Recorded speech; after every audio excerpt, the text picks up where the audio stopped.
satanlar, istehsal edənlər, gətirənlər böyük cinayətkarlardır, təbii ki. Bunlar insanlara qarşı mən bunu cinayət sayıram.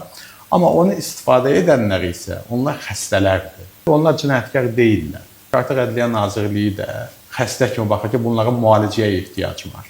Yəni bunları asılı vəziyyətə salıblar. Bunlar özləri bəlkə istəmədən bu yola qurşanıblar. Bir dəfə dadına baxmaq istəyib, o bir dəfə dostunun xətrinə dadına baxıb, o bir dəfə başqasının xətrindən yenə də gedib hardasa istifadə edib və artıq o asılı vəziyyətə düşüb. Baxaq görək bu insanlar niyə bu asıllıq yaranır? Görürəm ki, əsasən rayon yerlərində işin, gücün olmadığı və yaxud nəzarətdən kənar şəhərin elə bir sakit yerlərində, o məhəllələrdə o daha çox yayılır. İnsanların əgər işə, gücə, bir sosial həyata başları qarışsa, bəlkə də onlar bu zərərli vərdişlərdən uzaq durarlar. Birinci növbədə burada təbliğat lazımdır. Yeni təbliğat metodlarını öyrənmək lazımdır. Qadağan olunmuş meyvə dadlı olur. Yəni insana nəyisə qadağan eləyəndə o həmişə meyllənir. Təbliğat aparılır və deyilir ki, narkotik pisdir, bu səni yoldan çıxardar, bu sənin ağlını başından alacaq, əhvalını pozacaq, dağılacaq və o da baxır, oxuyur ki,